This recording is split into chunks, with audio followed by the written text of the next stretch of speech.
Welcome back, guys. I had to do this video after the phones of 2023 video because I spoke about the Google Android and said that it's one of my favorite Android phones, and I want to break it down as to why I like the Google Pixels.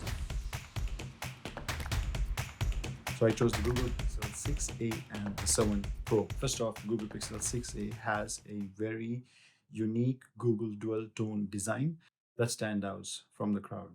However, the phone is only IP67 and does not have wireless charging. The Google Pixel has a very average camera. That is, that the sensors that's used in the Google Pixel 6a is from the Google Pixel 2, but computational photography technology or the software that's run in the Google devices make the pictures so crisp that you cannot tell that this is from this sensor.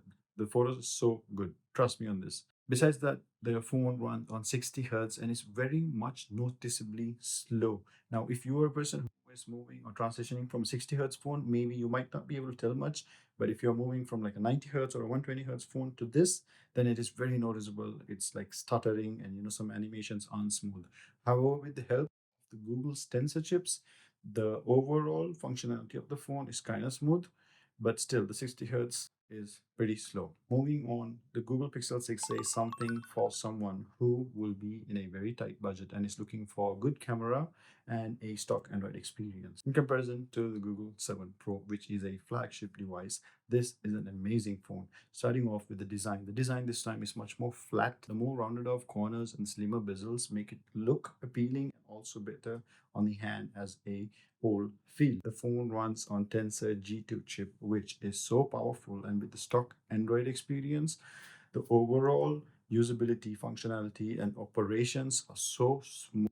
It's so buttery, and the camera is exceptional. They shoot so much good photos, even in comparison to the iPhone 14 Pro Max. Though the iPhone shoots very natural colored pictures, the computational photography after processing a picture on the Google Pixel is exceptional. Now, this is a phone that you might want to go for if you're not a very techie person who's looking for an Android experience and has got the money to spare. That's the phone for you. Thank you for watching this video to the end. If you find this interesting, I update daily tech videos and reviews on my channel. Do follow me there.